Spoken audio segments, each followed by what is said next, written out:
I am Heather Wilson, 28, a financial analyst, who always believed family comes first. Despite our dysfunctional moments, our annual vacations were a sacred tradition. So, when my parents announced we were skipping the trip this year because money is tight, I was disappointed, but I understood. I even offered to help financially, but they insisted it was still too expensive. Something felt off, but I trusted them. I had no idea their betrayal would teach me the hardest lesson of my life. Where are you watching from today? Hit like and subscribe to join me on this journey of family deception that changed everything. The Wilson family has always been complicated, but close. My parents, Amanda and Brian, raised 4 of us in Michigan. I'm the second oldest, with my sister Lauren, and younger siblings Ashley and Jason. As adults, with spouses and partners, we were a group of 8. But we kept our vacation tradition alive. Growing up, money was tight. My mum always said, "Our vacation is not a luxury. It is a necessity for a functioning family." And she was right. Even during a recession when I was 13, they scraped enough together for a few days in a cabin. As we siblings started working, our vacations became more elaborate, funded by a family vacation fund we all contributed to. Last year, we rented a beachfront house, splurged on jet skis, and even a sunset cruise. Seeing my parents enjoy that luxury made every penny worth it. I chose a career in finance and moved to Chicago, and by 28, I was earning more than my parents combined. To make things fair, I suggested a shared digital wallet app for family expenses. For vacations, we all contributed based on income, so I typically covered about 40% of the costs, with my credit card linked as the primary payment method. This year, we'd been planning a trip to the Gulf Coast or the Caribbean. Then, in March, my father sent a group message. "Your mother and I have been looking at our finances. We think it might be best to skip the annual trip." I immediately called him. "Dad, if it's about money, I can cover more." "No, honey," he insisted. "Your mother and I need to be more responsible." What struck me as odd was how quickly everyone else, my siblings and their partners, agreed. Usually, a change of plans would trigger days of debate. This time, it was just acceptance. When I suggested a simpler trip, like camping, my mother shut it down. "That's sweet, Heather, but we've made our decision." And just like that, our vacation was cancelled. Little did I know, this was the beginning of a betrayal that would shake our family to its core. 2 months passed. I threw myself into work, but then I started noticing strange things. My sister Lauren posted new luggage tags on Instagram, claiming it was for a small trip to Cleveland. During a video call, I saw a resort wear shopping bag in the background, before my mum quickly changed the camera angle. My brother Jason, who'd gone quiet on social media, mentioned buying new swim trunks for the bowl. Community pool, it read. Waterproof phone case, strong sunblock, seasickness pills, and formal outfit for captain's dinner. He deleted it minutes later, but I saw it. The pieces were forming a picture I didn't want to see. I asked my family members about their summer plans individually, and their stories were a mess of contradictions. My dad said they were doing home projects. My mom mentioned visiting an aunt. Lauren was staying local. Jason was working extra shifts. They were all lying. I decided to wait, knowing the truth would come out. I just didn't expect it to reveal itself through my own bank account. It was a Tuesday afternoon in late June, when my phone started buzzing with transaction alerts. I was in a meeting, so I silenced it. When I finally checked, I had 17 emails from my credit card company. My hands trembled as I read them. A charge for $15,345 from Luxury Maritime Experiences, $6,842 from Coastal Airways, thousands more for catering, spa services and excursions. The total was over $32,000.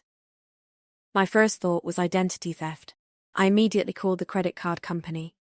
The representative explained, "Miss Wilson, these charges were authorized through your linked application, the Family Share Wallet." That stopped me cold. Can you tell me who initiated these transactions? I asked. The primary user on the log is listed as Brian Wilson, she replied. My father. I ended the call and logged into the app. There it was. All the transactions categorized under Summer Vacation 2023. I click the airline charge. 12 round-trip tickets to Key West, Florida, departing in just 3 days. 12 tickets for my parents, my 3 siblings and their partners, my parents' best friends, and my uncle and aunt. A complete vacation party, without me. They chartered a luxury yacht for a 7-day cruise, complete with a private chef, pre-booked spa services, and private excursions. They had planned their most extravagant vacation ever, deliberately excluded me, and tried to charge it all to my card. The lies suddenly made sense. The coded messages in our family chat I'd missed. It wasn't just a painful exclusion. This was financial theft. Was I so terrible to vacation with? Had I done something to deserve being cut out like this? Or was I simply being used as an unwitting financial sponsor for their luxury getaway? Then, another notification. A shared calendar invitation, accidentally sent to me. Wilson Family Yacht Vacation Final Preparation Meeting. Scheduled for the next evening at my parents' house. They had no idea I knew. They had no idea their perfect plan was about to fall apart. That evening, the shock turned into cold, calculated anger. I thought of all the times I'd helped them financially. The down payment on Lauren's house, the loan for my mum's boutique, Jason's tuition. I had never kept score. They hadn't just excluded me, they had tried to use me as their personal ATM. I called my credit card company back, this time to the fraud department. I explained the situation, provided screenshots of our texts about the cancelled vacation, and disputed every single charge. We will immediately freeze these charges and begin an investigation, the specialist assured me. Would you like us to issue a new card? Yes, I replied. And please remove my card from the Family Share Wallet app. Then I logged into the app myself. As the account creator, I had administrative privileges. I permanently froze the wallet, changed the recovery email, and revoked access for every family member. For good measure, I checked our shared cloud storage and found a folder I'd never seen. Summer 2023. Inside was the full itinerary, and a group photo from last year's vacation, edited to remove me. The cruelty was breathtaking. I could have called them right then and unleashed my fury, but that would give them time to find another way to pay for it. No, I decided I would let them discover the consequences in real time when they arrived at the marina, ready for a vacation that no longer existed. Friday morning, their social media posts started. Vague pictures from the airport, captions like, "Adventure awaits," and "Summer getaway with my favorite people." But the deception was so smooth, so practiced. I knew they were scheduled to have dinner that night with a yacht company representative to finalize the details. At 7:32 p.m., my time, my phone exploded. First, individual texts from Lauren, Jason, my father. Then, the group chat lit up. The yacht company says all the payments have been disputed and frozen. They cannot release the yacht. My mother. There must be some mistake. Heather, please check your card. I let their panic build for 30 minutes. They called, one after another. I declined every call. Finally, at 8:03 p.m., I replied to the group chat. Apologies for the confusion. I noticed some unauthorized charges on my card for services I did not request. I have reported them as fraudulent. Hope this does not inconvenience anyone. The response was instant chaos. Lauren, what did you do? You knew we were using the family wallet for this. My father. This is completely irresponsible. You have ruined everything.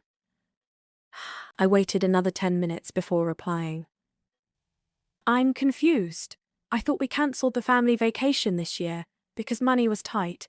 At least that's what you told me when you excluded me from the plans. Silence.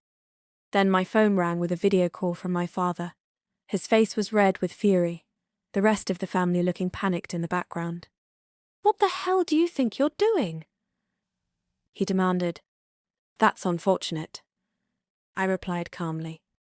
"Perhaps one of the other 11 people there could pay for the vacation, or did you only invite people who couldn't afford it, expecting me to foot the bill without my knowledge?" "We were going to pay you back," my mother interjected. "Really? When? And why lie to me in the first place?" "You're always so busy with work," Lauren yelled from off camera.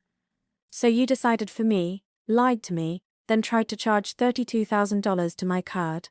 That sounds less like consideration and more like fraud." "Look," my father said, his voice now desperate. "Just call the credit card company and clear the charges. We'll sort it out when we get back."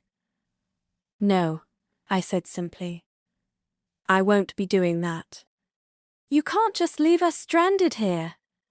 "Actually, I can. And I have. Goodbye, Dad." I ended the call and turned off my phone. For the first time, I had set a boundary and held it. Whatever chaos was unfolding in Key West was their problem to solve. The aggressive pounding on my apartment door began at 9:17 the next morning. From their angry texts, I knew they'd been forced to cancel the entire trip and take red-eye flights home. They stood in my hallway like an invasion force. "You need to fix this right now," my father said, trying to push past me. I held my ground. "Fix what? The fact that you lied for months? The fact that you tried to steal $32,000 from me? Or that your luxury vacation fell apart when your theft was discovered?" "It wasn't theft," my mother protested. "We were going to pay you back." "Were you? How?" "Because none of you have ever repaid the money I've loaned you in the past." A ripple of discomfort went through the group. I let them in, and they filed into my living room. Finally, after a storm of pathetic excuses, my father told the truth. "The truth is, Heather, we've come to depend on your financial support. We knew the only way to make this trip happen was with your money. But we also knew you'd ask questions. You'd insist on everything being fair and documented. It was just easier to handle it ourselves. So you decided to steal from me because I'm too financially responsible?" The absurdity was stunning. "We thought once it was done, you wouldn't make a big deal about it," my mother admitted. "You never have before." And there it was. They had graduated from asking for help to taking without permission. A new realization dawned. This wasn't the first time, was it? The shared wallet. You've used it before. The silence was my answer. The Aspen ski trip for Jason's birthday, they said, was paid for with points. The emergency fund, I'd put $5,000 into that, had somehow paid for Lauren's kitchen renovation and my dad's golf membership. They had been systematically taking advantage of me for years. I walked to my desk and retrieved a folder. I've documented every unauthorized charge I could find going back 3 years. It totals just over $47,000, not including this latest attempt. I'm not asking for repayment. What I am doing is cutting financial ties with all of you, effective immediately. It means I will no longer be contributing to family expenses. It means I will never again give or loan money to any of you. It means I am no longer your personal bank. This is an extreme overreaction, my father said. It was years of escalating exploitation. I corrected him. "I think you should all leave now." As I closed the door, I felt an unexpected sense of lightness. The confrontation had been painful, but necessary. 6 months passed. In that time, I went to therapy, working to understand the family dynamics that led to this. Financial abuse. My therapist called it wrapped in family obligation and emotional manipulation. The financial boundaries I set were firm, and the change was dramatic. Suddenly, restaurant checks were split evenly, and gifts became modest.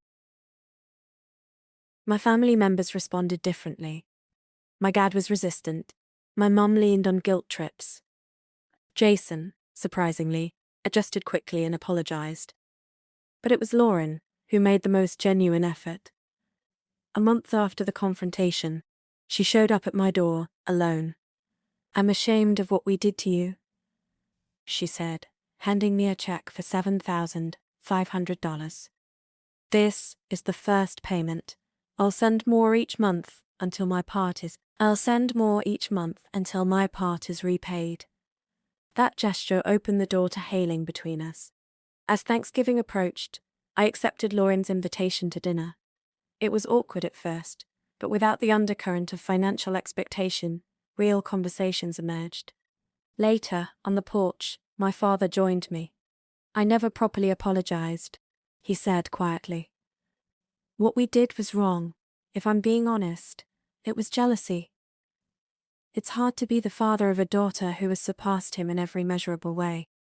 His honesty, though late, was something I could respect. The family vacation tradition is gone, replaced by smaller gatherings where everyone pays their own way. Some relationships have grown stronger in this new reality, others have faded. I even took a solo vacation to New Zealand, on my own terms, and met new friends who value me for who I am, not what I can provide.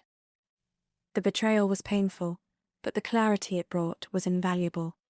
I learned that true family supports your success. They don't exploit it. That freedom was the most worthwhile investment I've ever made.